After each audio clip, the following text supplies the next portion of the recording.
We're told constantly that to grow a business, we just need more leads, more networking, and more visibility. But getting into high level rooms means absolutely nothing if your brand isn't clear enough to turn a casual conversation into a client. Today, I'm joined by business strategist and event creator Lauren Najar to talk about making room ready brands and the difference between a founder who commands a room versus the one who is just occupying a chair. Because we're dropping so many tactical visibility shifts today, I want to make sure that you have everything, all the blueprints to implement. My newsletter drops every Thursday. So if you're not on it, I highly recommend you get on it because that acts as a strategy guide for these episodes and it's delivered straight to your inbox. It's an under 3 minute read. So listen to the episode and go and subscribe to my newsletter. Now let's welcome Lauren to the show. Lauren, let's go.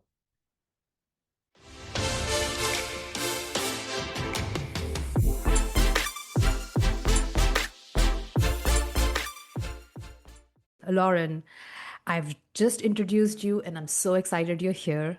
I want your hot take on networking events IRL versus networking events online. What's your hot take? Ooh, I can talk about this all day. So thank you for this question. First of all, this is like I'm so emphatic about this. I will say, first off, I started my business solely online. For the first 6 years, I didn't really go in person. There would be, I lived in Chicago, like in like downtown Chicago. So I would Hmm. meet up with people here and there, but it really wasn't that common. And I think that for me, my brand has always been about building relationships. So I find the online space to be easy to connect with. Yeah. However, I started going to consistent in-person events about 2 years ago now, and it is game changing, especially if Hmm. you know already how to network and how to build relationships, right? And you're not just going there to sell and like hard, really like hard sell, right? Yeah. It will amplify the relationship 10 times. And my growth Mm. since I've been going to in-person events versus not, like Hmm. it has just put more fuel on the fire for me. I know that again, like I love building relationships. That comes very easy to me. Hmm. I've realized that that is not intuitive to a lot of other people. But when you're in the right rooms, I should say, when you're in the right rooms, present yourself with some sort of confidence. We're all not confident deep down, right? Yeah. But if you know how to connect and you know how to listen and you know how to network and build relationships, being in person, amplify it like immediately, guaranteed for sure.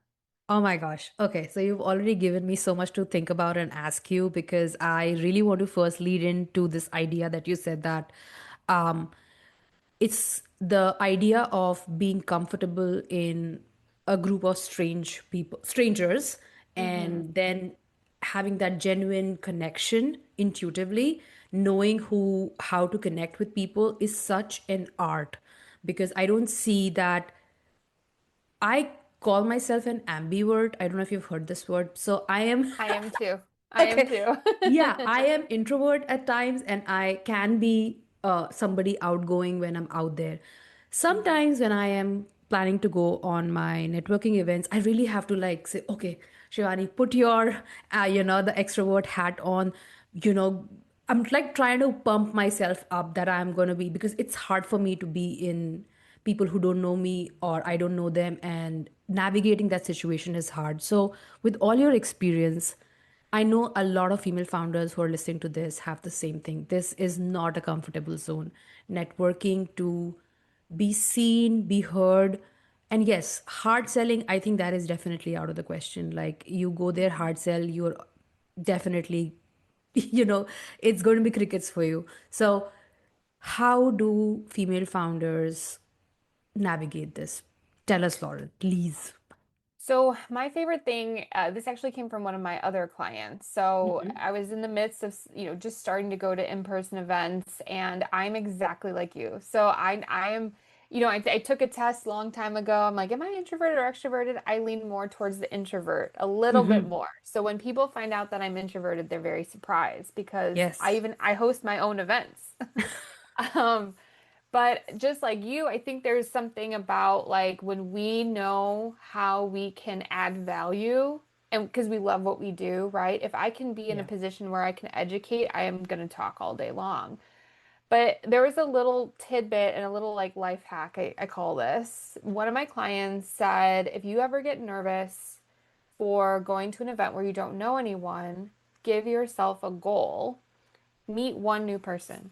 You can do that in like a span of 2 hours, right? Like yeah, okay, my goal is just to go up to somebody, shake their hand, and say, "Hey, what's your name? I'm Lauren. What do you do?" And then you're done. Then you don't have to do any more, right? You can go sit in the Wow. corner if you want or look at your phone, but like make that promise to yourself if it's one, two, three, five people, whatever you feel good with. Because I was going to events just like Hmm. you were, like going to events, being very nervous. And I remember distinctively like going to an event where the workshop was being held at like this place locally. And I really wanted, for the betterment of me and my connections, wanted to introduce myself to the speaker. Okay. She was like a life coach. She talked about confidence. And I left without saying bye to her. Okay. And I was in my car and I'm like, ugh, I'm so mad at myself. Why did I even do that? Then a month later, I did the same thing. But I reached Okay. out to both of them on Instagram and just said like, "Hey, loved your thing. Um, you know, looking forward to connecting with you again." And those end up being really good relationships after the fact when we saw each other in person. But I wanted it to be like, no, I need to go up to this person and that is a challenge I have for myself. And I still have to challenge myself to that. When I'm not hosting Mm. a room, when I'm in someone else's network event or something like that, like I will tell myself, okay, if I don't know anyone here, I need to go up to one new person. And I do think, even if you are in a room where you do know a lot of people, I think it's still so important for you to try and meet one new person because that Oh, also is a wow. challenge.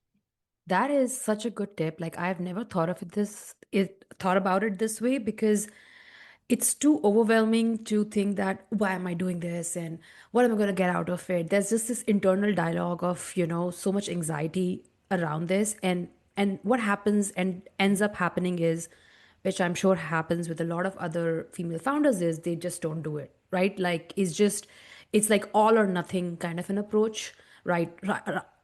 I am either like the most seen around person in the networking event and everyone's like, we're talking, we're jiving, vibing, all of that stuff, or I rather not go. So I love this approach that you just said because this is like the middle path of, calming that anxiety a little bit and say, just one person.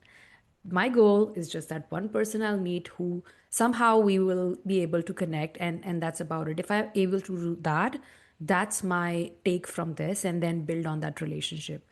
So now Mhm. I this idea of room ready brands, I have this like when I want to enter the room, even with that one person, I want to be ready. I want to be that brand who has that clarity of even with that one person they get me, they get what I'm saying, right? Like I'm not blending in.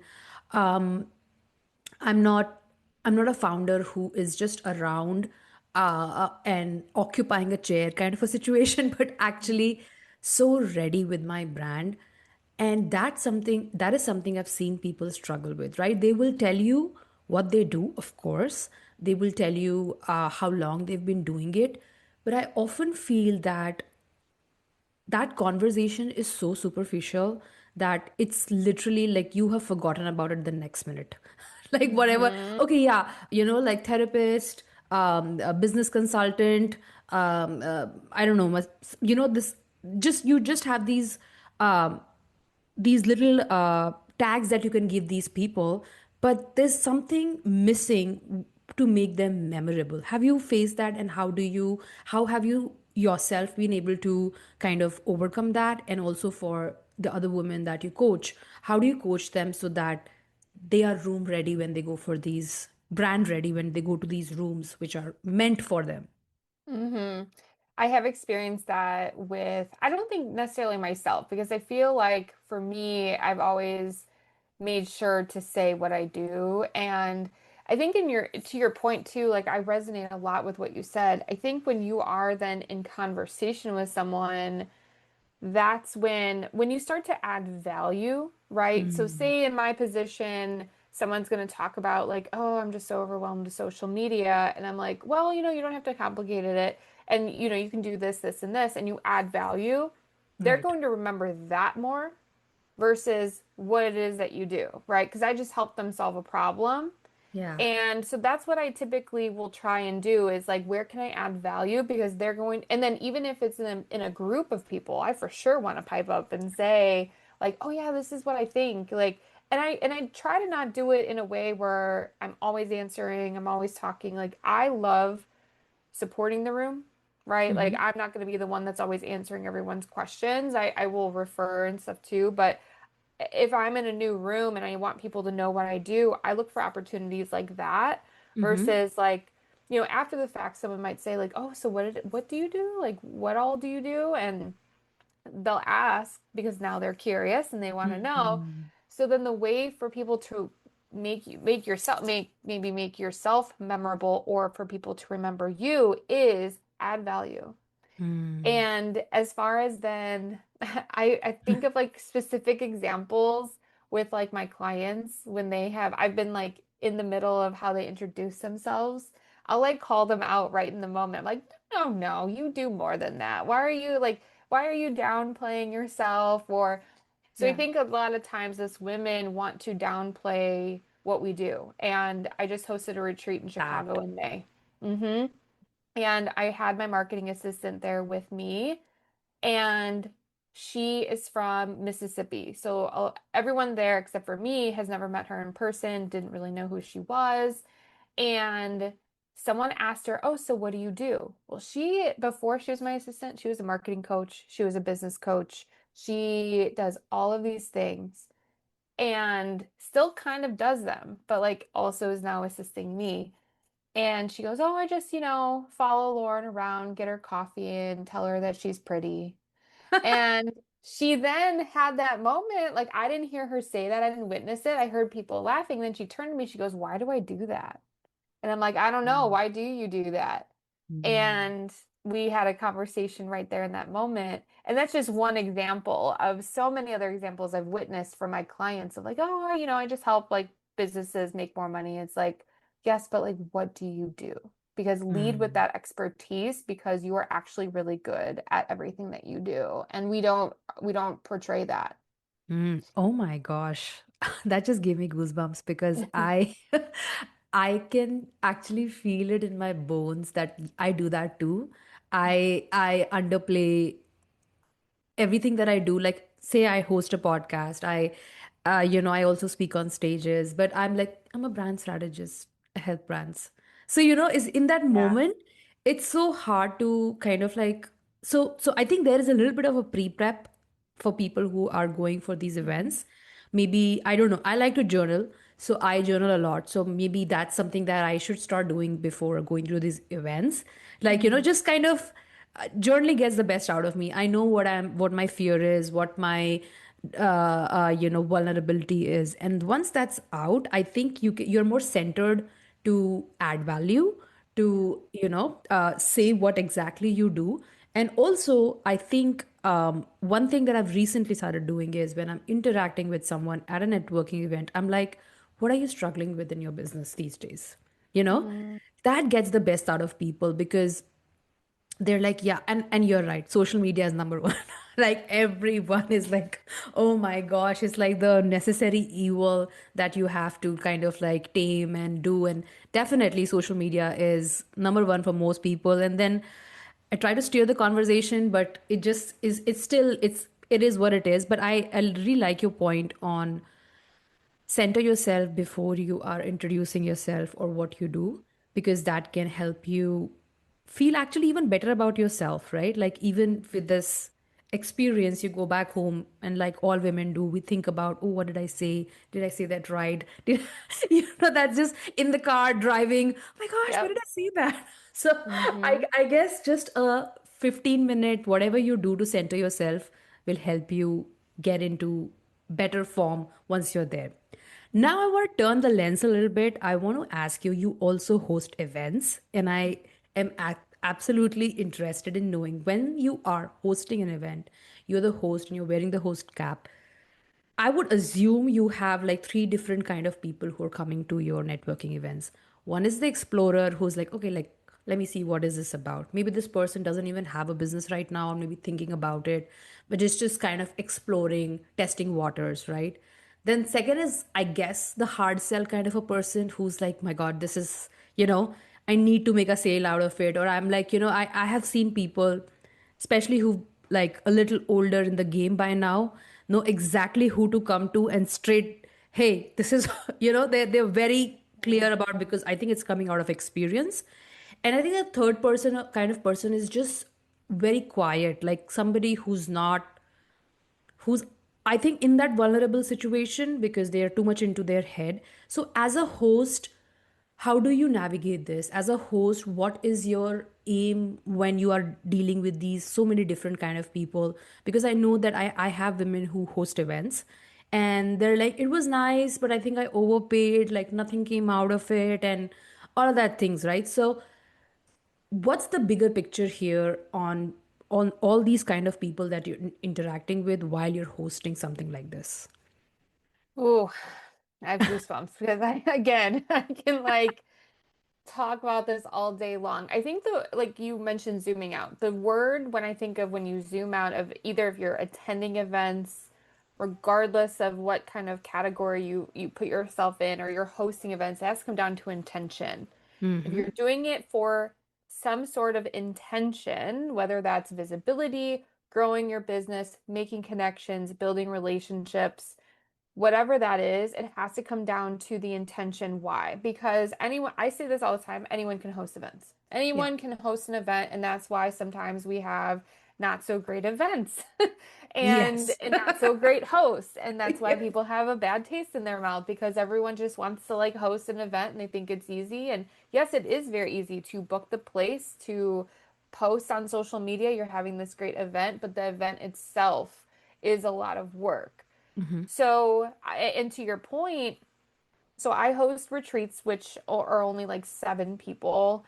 I host dinners, which it's a max of 20 people. So Mm-hmm. anywhere, I've hosted anywhere from between 15 to 25 people at a dinner. And so like that kind of a room will for sure have all of those different kinds of people. And I actually just hosted a dinner last Thursday. So at the time we Wow. were recording this, it was a week ago. I hosted that was my second dinner this year. And Wow. I actually played around with assigned seating. I usually Mm-hmm. don't do assigned seating, but I typically the people that come to my dinners, I know every single person. And if I don't know them, I stalk them on the internet. So then I get to know them. And I put a seating chart together knowing who seems more outgoing and not, who would benefit from working together, and who would have a lot in common. And I specifically kept people apart that knew each other. Mm-hmm. So, and we actually usually have a bunch of circle tables. This time we had a long table. Mm-hmm. And I specifically did not want any of the new people who have never attended a dinner before to be on the ends. So that was another thing, is I wanted them to be immersed. Mm. I also didn't want anyone who was more on the introvert side to be on an end. Mm-hmm. And so I wanted that, and I actually sat in the middle. So I didn't want to sit at like the head of the table. It just seems very weird to me. And my point was proven because there were people that have come to every single one of my dinners that don't know each other. And they are so comfortable at every event that they just go and talk to each other, right? Mm. And so, and that's fine if if that's what you want to do. But then to answer your question of like, how do I think about all of those different kinds of people is my intention is to create an event regardless of your business and your level of success that you're at, is that you leave here and that it was worth your time. So I think of every single person. That's why I get to know every single person like who buys a ticket. And I really put that pressure on myself because I do want everyone to come. And it's not, it's dinner. So it's Mhm. not $25. Sometimes people pay 80, $100 to come. Yeah. And it's during the week, it's in the evening. This time of year, a lot of people have their kids out of school, which a lot of people didn't come because of that reason. And I feel that because again, I've been to events where I am like, why did I even leave my house? Yeah. And it's not from a lack of me not doing the thing, right? Like I went, I tried to talk to people, I met really Yeah. cool people at some of these bad events, but I also feel like, well, this wasn't worth my time and I could have just connected with these people somewhere else. And so when I create the events again, I'm going to keep throwing around the word intention. It's Yeah. you have to have the intention, even as an attendee, what is your intention of going? And it can't be FOMO, right? Yeah. Like you have to go and have the intention of who do you need to connect with? Like what do you want to leave with? But it's also my job. It's just as important that everyone feels seen and it's personalized and everyone is able to talk to each other, Hmm. regardless of if they have something in common or not, or they're just meeting for the first time or whatever that is. So I think Yeah. like the assigned seating experiment went really well, and I'm going to Woohoo. continue with that. Um, but I don't know if I'll do it for every dinner though. However, it just was so good to see like people again coming out of their shell, had never been to a business event before and like Yeah. saying that they had such a good time. But I think again that wouldn't have been done if it wasn't for the intention I set. No, that's actually such a beautiful thought because even as the ones who are hosting, how much intention are you now? This is the real thing, right? This is the real Hmm. thing. As you said, many people host an event. Hosting an event is the idea of it is pretty straightforward. Like book a place, send out the invites, all of that stuff. It looks pretty straightforward, but this intention that you're talking about is actually what moves the needle in the room. Because you're Hmm. right, I have been to events which I'm like, oh my God, this could have been an email. and, and, Yeah. you, and you're like, Yeah. why am I even here? Because it's just so, oh my gosh, have had experiences. But right, you're right. This as a host, and that leads me to another question, right? Like the fact that you are doing this level of meaningful thought and intention behind your invitation events, as someone who is probably exploring this, how are you using this part in your communication to let them know that this is just not another event? I mean, it's just not another place where you come and you take care of yourself. I gave you the platform. Now you show up and show up for yourself. Like that communication, especially for good event hosts, I feel is so important right now because we are all lost in a crowd with AI coming in, with social media getting more crazy. These in-person events, to get access to the right in-person events is becoming more and more harder because everyone's doing an event, everyone's inviting you for something or the other. So what's your go-to strategy when you are conducting them to communicate that this is how it's different, this is how it's more meaningful than other events that you attend? I think again going back to when I wanted to host my first event, it was filling a gap that I knew was, empty. Mm-hmm. It was something that did not exist here locally for me, at least in the way that I wanted to. So that I feel like that's the first step of this. But I think the reason why it was so successful, because of course I'm like, oh my God, I would be happy if only 10 people came. And then I ended up overselling it. Whoa. And 23 people came. And Woo. and I mean, and granted that's I wanted maybe like max 20, right? And then 23 people came and I keep them now a hard 20. Like that's my Mhm. number. Um, but I think like going back then, almost 8 years ago when I started my business, I really, as far as a branding perspective, is I really leaned heavily always building relationships. I would talk about like my business strategy and my lead generation that I do, and that's the business side of things outside of event Yeah. spaces is like I really leaned heavily into lead generation and building relationships and selling in the DMs and I was always a proponent that you don't need a million sales calls and I still say that to this day Hmm. is I've sold out so many different things in the DMs alone from building relationships. So I think like when I finally decided to host events my brand was already built that I was a personable person and authentic that I think like going into your expertise like my brand was already built and Yeah. people understood that's who I am Right. and I think that leading into okay well leading from that perspective because again it's very easy to book the restaurant to Mm. create the sales page, to create the social media posts and mass market it, Yeah. I really then had to think about how do I want to market this? My Yes. first dinner, I personally invited every single person. I sent them a voice note in Instagram and I think I posted twice about it Mm. on the socials. Maybe once on Instagram and it was already sold out a month in advance. And I think I posted it in like a networking group locally that I'm in. Whoa. And I wanted it to be born from that, where I don't care if I get 1,000 hits to a sales page. I care about selling it, Yeah. right? Like, and so for me, I had a lot of great relationships with people around me already that I kind of knew people wanted this. Mm. And, people, we were going to so many events and workshops, but people wanted deeper. And Mm-hmm. so I sold this dinner. It was sold out a month in advance, oversold a month in advance. And then a couple months later, I hosted my first retreat, which was also sold out. And so I keep going back from then a brand, like I think about my brand and how I want it to feel and how I want people to experience me. And I will say, okay, cool. Like, should I cold DM people, which I don't like, but I'm just giving an example. Should I Right. cold DM people to fill spots, Mm-hmm. or can I personally invite people that have already came to value the people that have already came to give them like $5 off? Like, I value that more.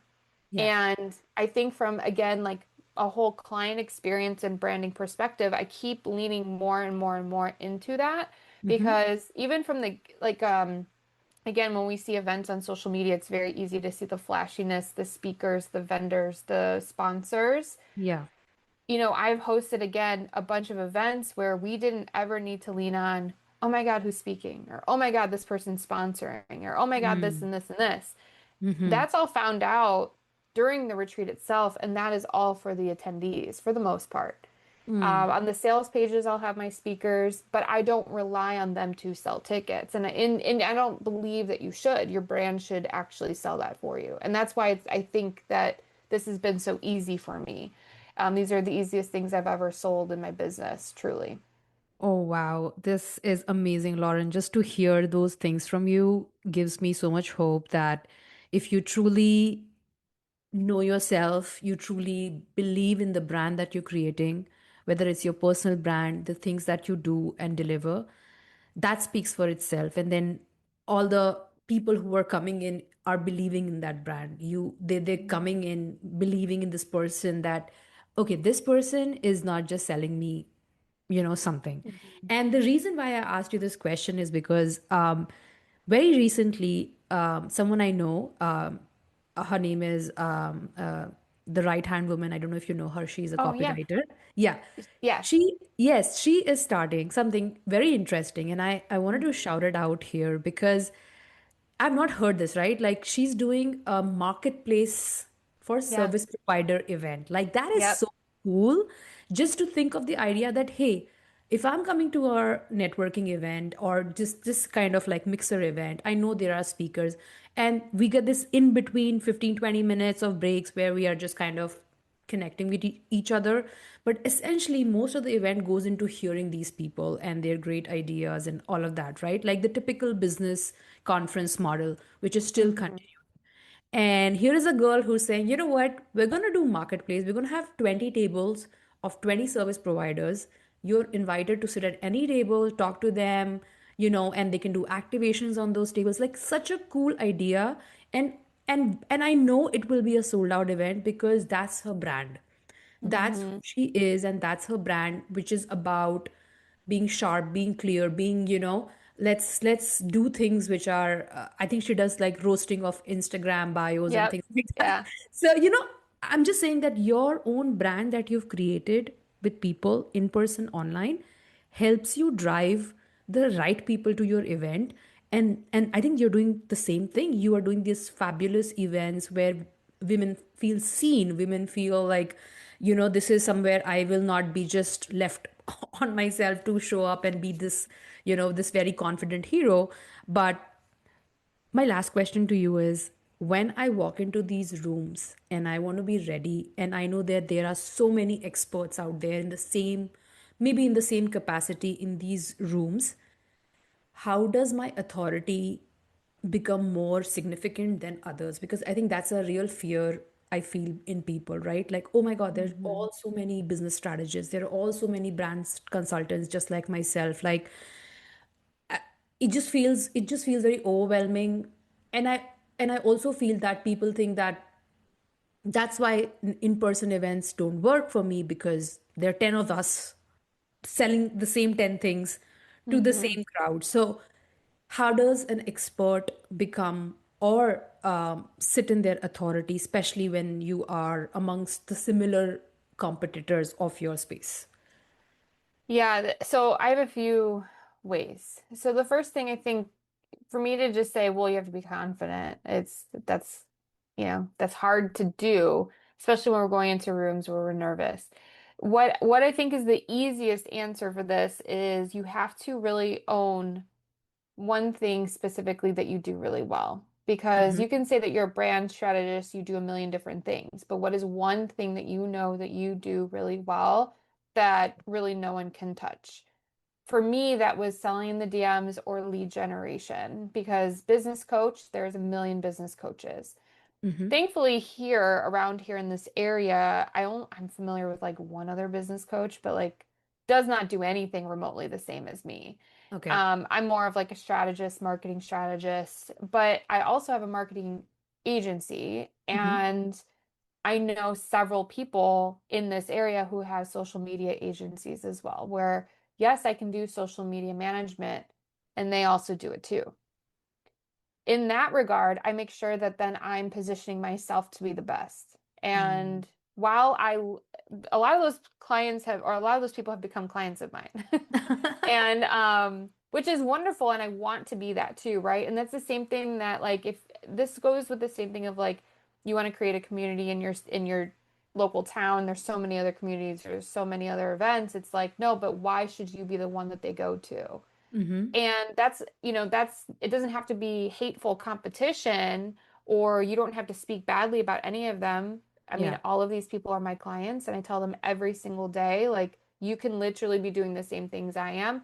But I know that I have competitive edges and they have competitive edges. We all have differences regardless of what we do and what we don't do. And even if we do the same things, right? And even if we do the same things perfectly, which I bet you that's not true, our personalities are different, Right. which then that also changes. I just recorded a podcast with Jillian Murphy Oh, yeah, yeah, last I know week. her.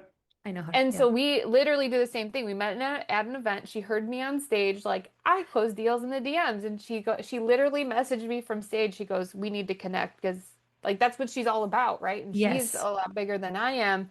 And so we had a really good conversation about that point exactly of literally we're going to promote each other. We're going to talk to each other, but more Mm. people are going to go to her if they like her personality or me. And then also too, guaranteed, we all have different services. Yeah. Some people work one-on-one, some people only have group masterminds, some people only have low ticket products.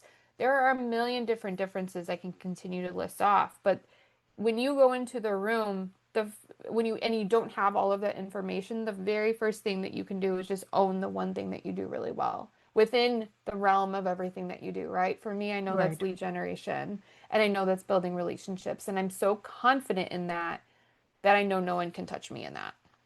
Oof, ladies, listen, listen. This is some real advice here. I love that. I love that you are saying it so beautifully about two people can do the same thing and damn collaborate on it rather than being shying away from it or making yourself small or on the other extent making yourself too loud just to cover up that that heat. I think this is so beautiful. Lauren, you are amazing. I absolutely loved this conversation. Thank you so much Thank for you. all the gems you've dropped today. I know that the female founders listening to this are going to get in touch with you for how to do these events right or how to be room ready when they enter these events. Thank you so much, Lauren, for being here. Thank you for asking these questions. This is awesome. All right. Thank you, thank you, thank you.